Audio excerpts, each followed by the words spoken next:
means you're taking a square root and you're ending up with two equations. So I would definitely do this substitution. Whether you solve for x or you solve for y and you plug this in. Now I solved for x. The better way would probably be solving for y, right? Because then I only have to substitute it once and I don't have to square anything. I did it the long way in case you did this because I wanted you to realize this is 4 minus y times 4 minus y. You have to FOIL that out. It's two terms there, not one. Now, if you solve for y, it's a little easier. Just do 4 minus x. Now you're just substituting in once. You're still going to have to FOIL this out. If anybody did it this way, this is fine too. This is the easier way. I solved it the harder way. This way you can see there were a couple of things in here I wanted you to catch. Make sure you distribute. Make sure you FOIL. Make sure you collect your like terms. If you did this, you still had to do 4 minus x times 4 minus x. X squared plus 16 minus 8x plus x squared. Bring this down. Now, collect your like terms. X squared and x squared, 2x squared. Negative 8x and negative 4x, negative 12x plus 16 would be a good way to reduce all this. Divide by 2. Divide everything by 2. And then factor. X minus 2, x minus 4. Remember, you're getting your x term here. Bring this back and solve for y. Every x needs a y partner. Okay, either way you did this was fine. I did the harder one just because there was a couple of rooms for error. Make sure you FOIL this, bring this guy down, distribute this negative.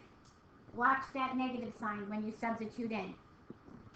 Okay, collect your like terms. This one too, if you wanted to make life easier, divide by 2 first. Divide everything by 2. And then factor. So there's your y equals 0, and there's your y equals 2. A number of ways you can do this. Okay? Questions on this? I would definitely not do the y equals y, because then you're ending up with an extra equation, because you got to take the square root of something. And definitely don't take the square root of the x guy. That would be really hard.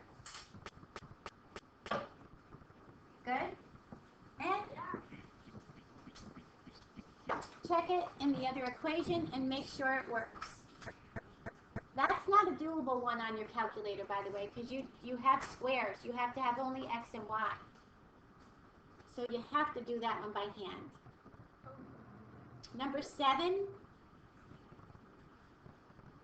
Oh, did it just go off? Yeah, it just went off. Number 7, you have a number of ways. Y equals y. Substitute x if you want to make it a little harder. But I would go for the y equals y and just set them equal to each other. You could substitute for x, but then you've got to replace x twice. Did anybody do that? You want me to do that part? Which way did you do it? Would you replace?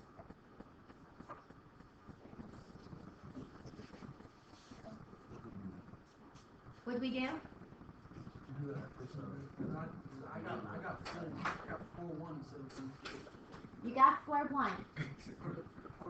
Okay, so let's see what happened. Did you solve it this way? Which way did you solve it? If I gave you 2 points and asked you to create an equation of a line, you would find me the slope. You would use your slope-intercept formula, and you would get me the equation of that line. You could also use your linear regression and plot your 2 points and do a linear regression and do you an equation of a line. However, we don't have that same opportunity with a parabola. Parabola is we'll either have an x squared or a y squared in there. So we have a special curve fitting technique that we use with systems of equations to find your parabolas. Now, your parabola is set up in your quadratic in this format. So we're going to take these points and we're going to list them down. We're going to set them up and then we're going to use, we can use your A, B, and C because those are going to be our coefficients. The fact that these are x squared and whatnot doesn't matter. We can still do this with A, B, and C. Our goal is to find your A, your B, your C. That's our goal.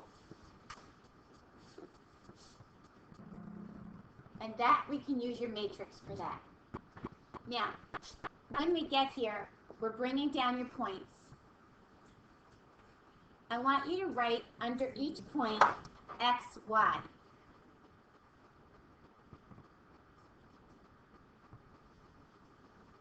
Okay? And then the reason I say that is because for each one of these, we have to fit it into this format.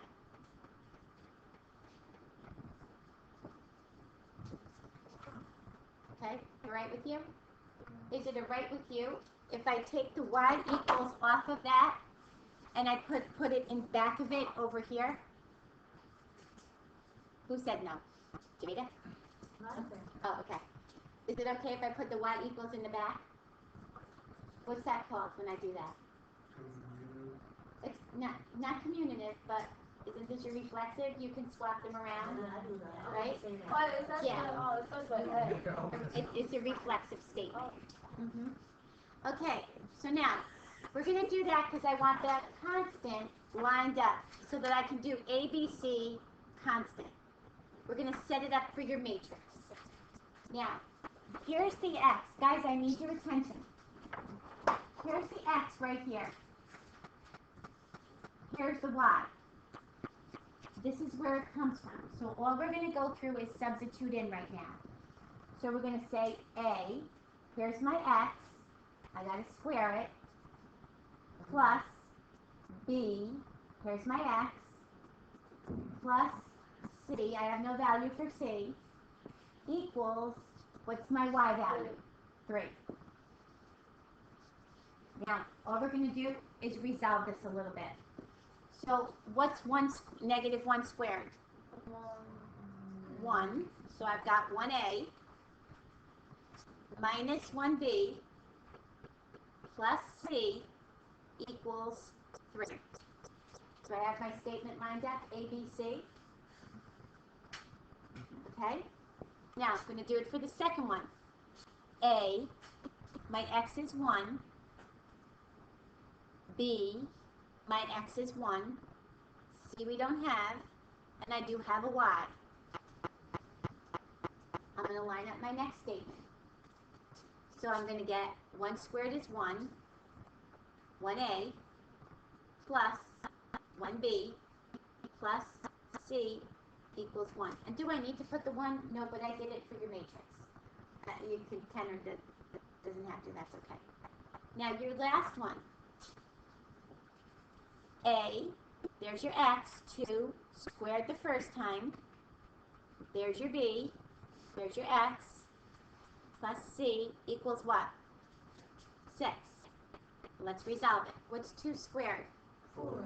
4a plus 2b plus c equals 6. Now, you have 3 equations. You have 3 equations, 3 variables. Now, normally we can do systems of equations.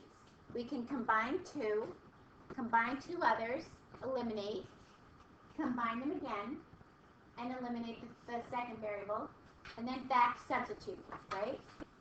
But once we set this up, we're going to pull out your coefficients and do a matrix. So we're going to pull out 1, negative 1, 1, 3. 1, 1, 1, 1. 4, 2, 1, 6. And we're going to put this in your matrix. What order is this matrix? 3 times 4. Good. You guys got the order down pretty well. Well, if you have 3 variables, mostly it will be 3 by 4 because you need to have 3 equations for 3 variables. How do you sort that? If you have to, yeah. If you need to get through the matrix, yes. Alright, so work through your matrix and see what you come up with.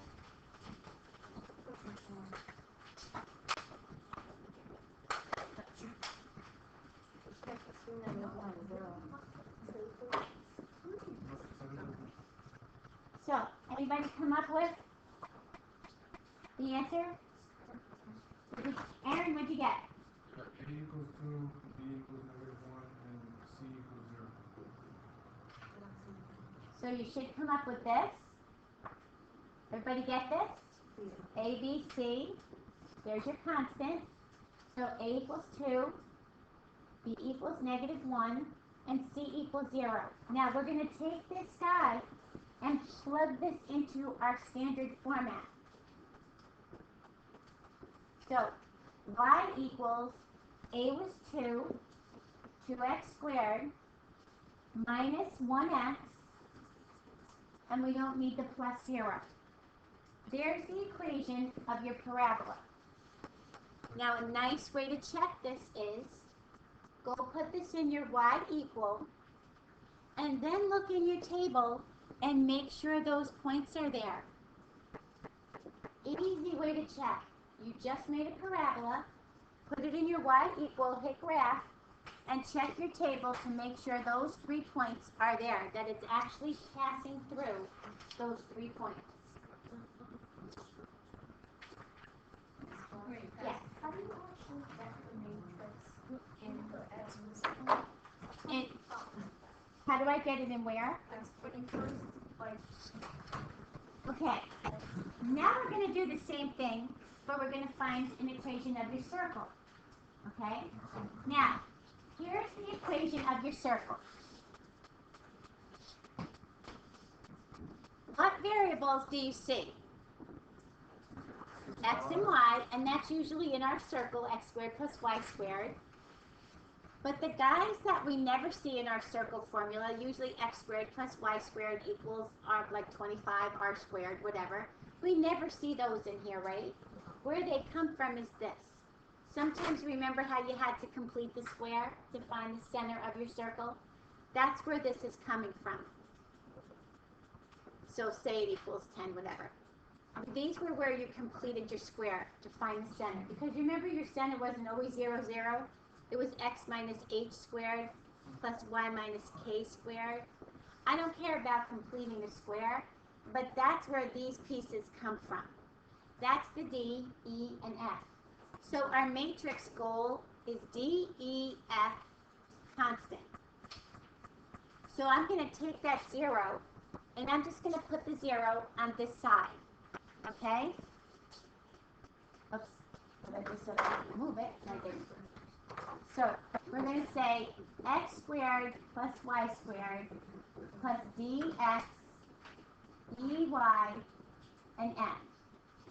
Now we're going to do the same thing we did with your parabola. This is the easiest way, guys. Set this up like this.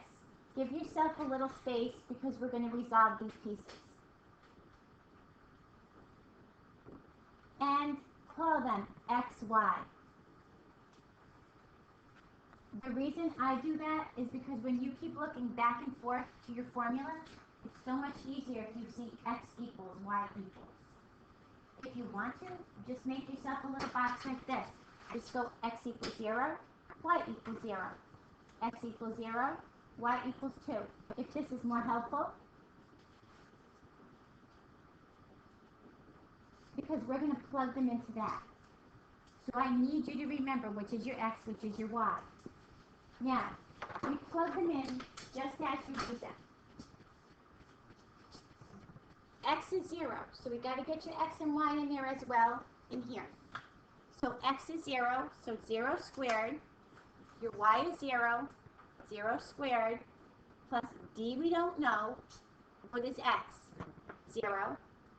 Plus e we don't know. What is y? Plus f equals 0. So that's kind of nice there, because what it's saying is I can kind of get rid of everything. 0, 0, 0, 0. So this kind of reduces to, f equals 0. Agree? So the E and B won't The e, anything multiplied by 0, 0, Oh, yeah. right?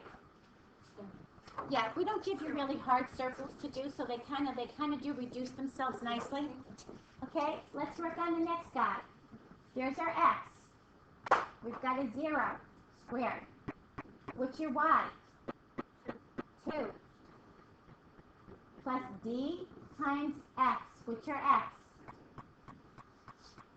Plus e times what? 2. Good. Plus f equals 0. It's negative 2, man. It's negative 2? Oh, thank you. Thank you. I would have missed it through the whole thing. Thank you. Sorry, guys. This was supposed to be negative 2 over here. All right, so let's work this out. We've got 0 plus, what is negative 2 squared? 4 plus 0 plus 2e plus f equals 0. Negative 2E. Oops. Yeah, thank you guys. Yeah. I'm glad I have good students that are right on top of it for me. Good. All right, are we okay with this, guys? Now, what do you think we should do to set this up to say E, D, E, F constant? What should I do with the 4? Move it over to the other side. So we're going to take this guy and we're going to move the 4 over to the other side. I want my constants on that side, right? So I'm going to be negative 2e plus f equals negative 4. Okay? We're just keeping our constants to one side. All right, last one. We've got a 3 and a 0. So what's x? 3 squared. What's y? Plus d times x. What's x? Plus e times y, which is 0, plus f equals 0. So let's combine. 9, 0 goes away, plus 3d plus f equals 0. Let's get that 9 to the other side. So what do I end up with? Good. Okay, now you have 3 equations, 3 variables. This guy up here, let's work on him a little bit. What's he missing in front of the f? D and E. So we've got 0d plus 0e plus f equals 0. What's this guy missing, the second one? A d. So we've got 0d minus 2e plus f equals negative 4. F is 0 too because it's... No, f has nothing to put in here. That's one of our constants. Okay, so now, third guy. What's this guy missing? E. So 3d plus 0e plus f equals negative 9. Do you see your 3 equations? The hardest part, guys, is keeping track of everything in order. So let's make your matrix. 0, 0, 1, 0. 0, negative 2, 1, negative 4. 3, 0, 1, negative 9. Do an RREF on this guy. So anybody come up with a matrix for me?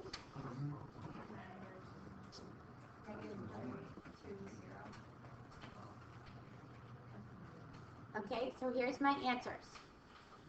D is equal to negative 3, E is equal to 2, and F is equal to 0.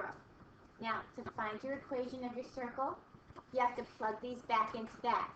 So we needed x squared plus y squared. D is negative 3, x. E is 2y, we don't have an f, equals 0. Here's the equation of my circle. Now, if you notice, the x squared and the 3x, and the y squared and the 2y, this is where you're going to complete the square to find your center. You don't have to do that. You just have to put this in standard form for me.